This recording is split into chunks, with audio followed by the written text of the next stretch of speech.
ajudar a resolver qualquer tipo de exame. Se você é um finalista pré-universitário, fica atento neste exame. Se o seu curso tem lá história, fica atento nesse exame, vai te ajudar extremamente. A nossa forma de resolver aqui as questões não há de ser de indicar as opções corretas. Nós vamos deixar isso a seu cargo, vamos deixar que você diga qual é a opção correta, ok?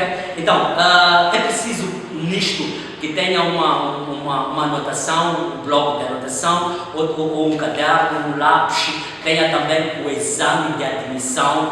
Neste caso vamos usar o exame de História 2016 da Universidade UEM. Portanto, é o exame que nós vamos discutir aqui sem levar muito tempo. Vamos a isso.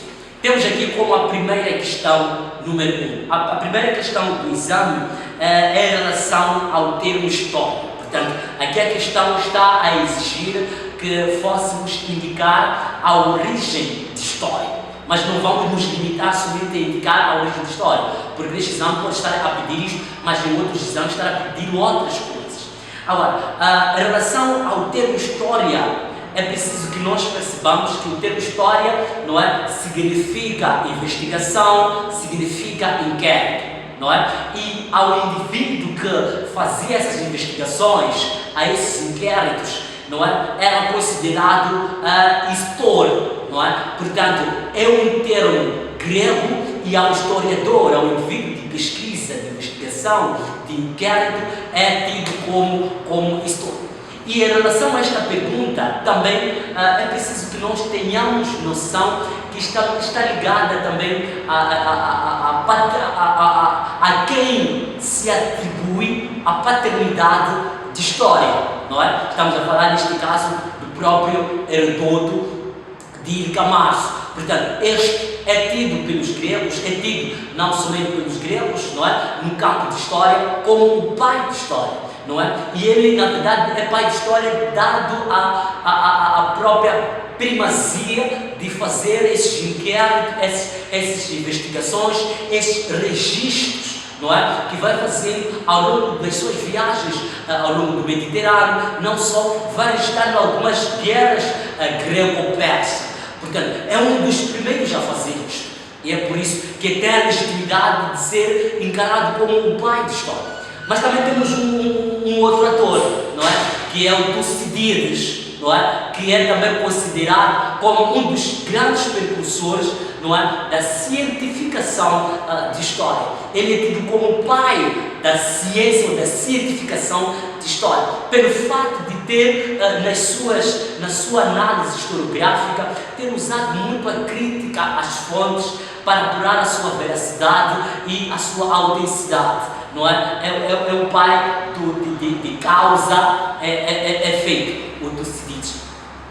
E também é preciso que nós tenhamos noção, pelo menos, das definições de história. Como é que a história é definida?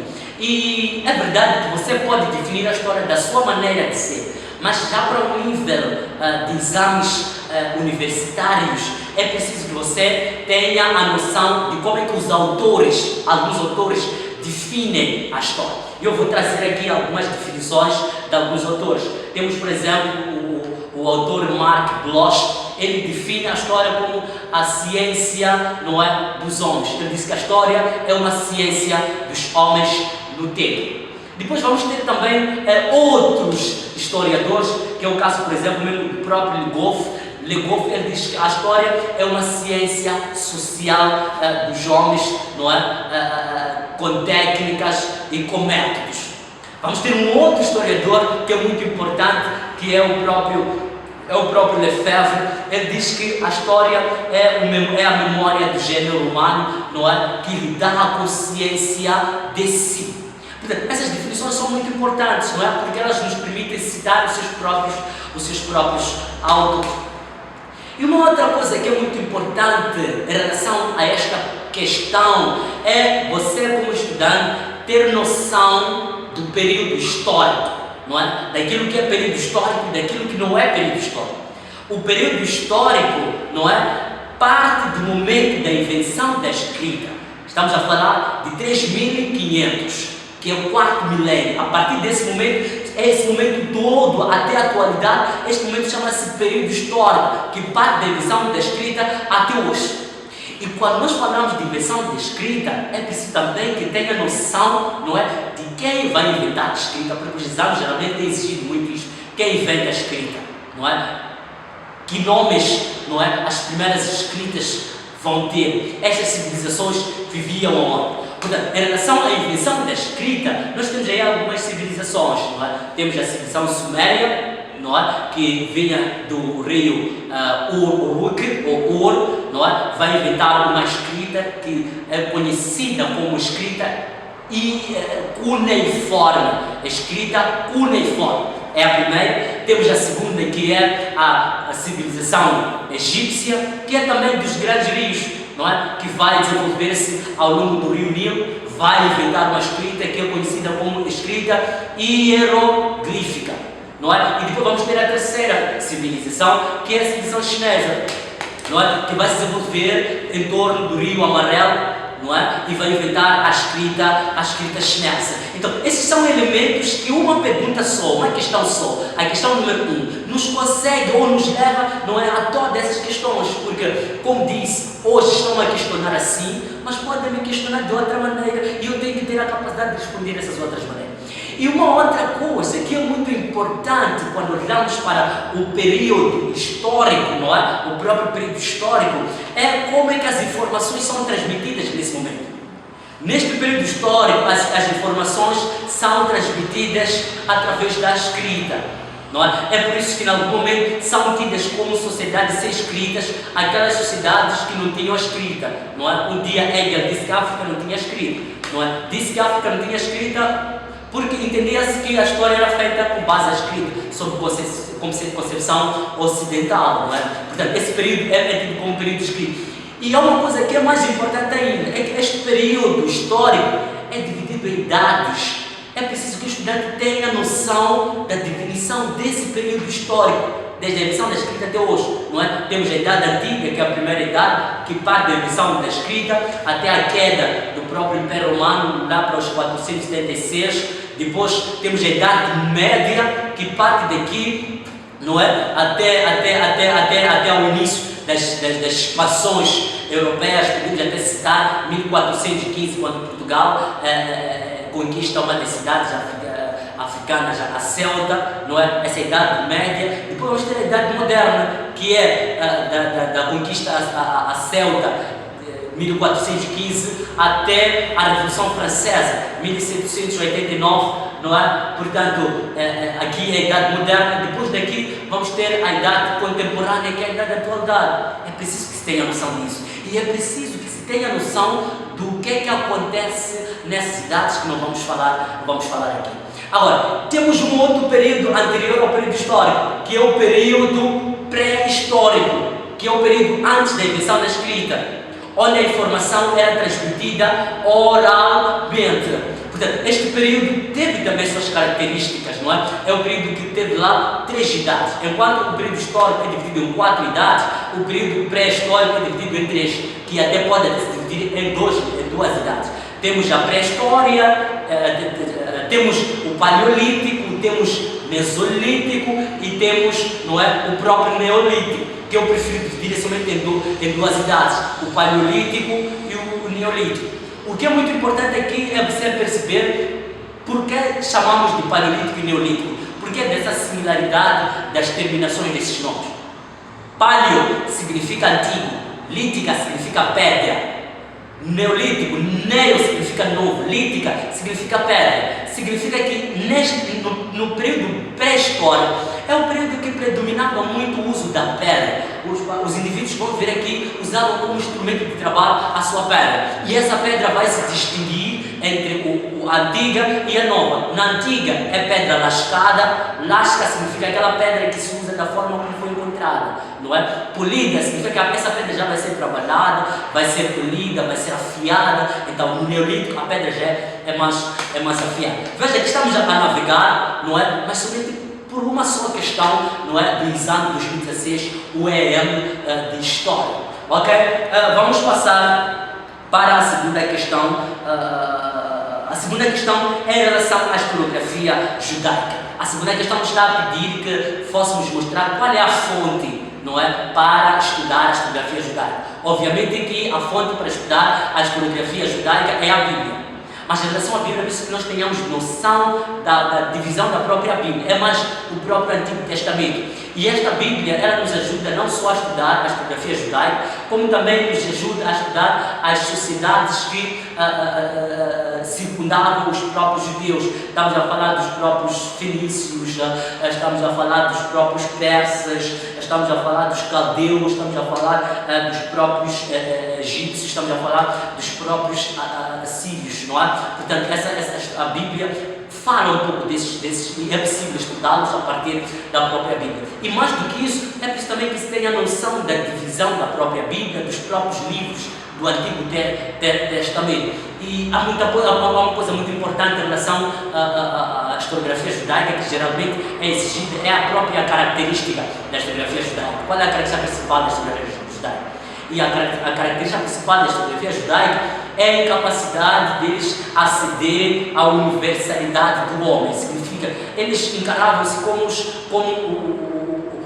os únicos, não é? E que a sua história era única, e que fora da sua história não existe história, não é? E que não existem outras pessoas. Eles têm a história universal, fora da sua história não há história. Portanto, não tem muita ligação, não tem muita... Eles são proibidos, através da Bíblia, de se misturarem com outros povos, não é? E é preciso também que se tenha um outro dado em relação à historiografia judaica, que é em relação ao poder. Na historiografia judaica expressa-se lá dois tipos de poderes. Um é o poder temporal e o outro é o poder espiritual. Então, em algum momento, exige-se que fosse descrever não só a liderança desse poder, como ao próprio relacionamento desses poderes. O poder temporal tem a ver com o poder representado pelos reis. O poder espiritual é o poder que é representado pelos sacerdotes, não é? Pela parte religiosa, e isso coabitava junto, embora em algum momento tivesse alguns problemas, não é? Porque em algum momento o poder temporal queria invadir outros territórios, anexar, levar as pessoas como escravas, e o poder espiritual não aceitava isso, não é? Porque eles tinham que se manter puros sem misturar-se com os outros.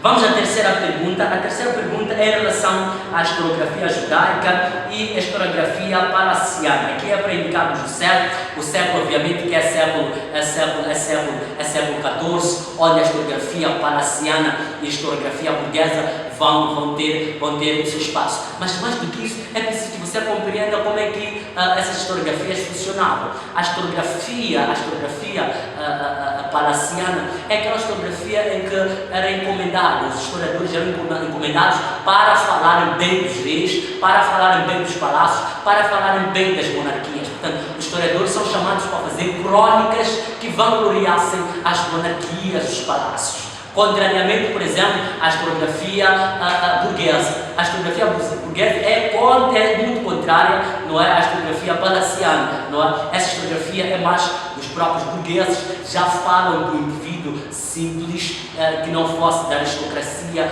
ou não fosse da monarquia, e depois aqui vamos destacar um dos historiadores desse período, o próprio Giovanni Villano, portanto é um burguês. Portanto, vamos para a quarta, vamos para a quinta questão. A quinta questão é em relação à desvantagem da tradição oral, fontes orais. Portanto, qual é a desvantagem da fonte oral? Portanto, aqui vem algumas opções. A opção que parece correta aqui é não ter rigor temporal do tempo. Portanto, não tem muito rigor em relação ao tempo e nem à própria cronologia. Estou a falar da tradição oral. Mas mais do que falarmos de desvantagens, é preciso que também tenhamos noção, não é, do que é que representa vantagens das fontes orais. As fontes orais são vantajosas por várias razões. Primeiro porque elas permitem que possamos ter noção dos contos populares e das lendas através da oralidade. Não só, elas também vão contribuir para a construção da história naquelas sociedades que predomina a oralidade, sociedades sem escrito. E também elas são de muita importância, porque são também transmissíveis, também de geração em geração, não é? E, portanto, temos as questões subsequentes, mas por causa da política, não é, deste meu canal, eu não quero que tenha vídeos com durações longas, para permitir que o estudante possa ler, possa entender e possa rever o que é que escreveu, não é? Estamos a dividir isto em sessões, e esta é a primeira sessão. Portanto, a primeira sessão vamos terminar aqui. Na próxima aula vamos continuar da lição da questão 5 de 2016, exame História UEM, para adiante. Portanto, se gostou do vídeo, por favor, assista a mais vídeos e não se esqueça de deixar o seu like e de fazer a sua subscrição para que eu veja aqui esteve. E muito obrigado.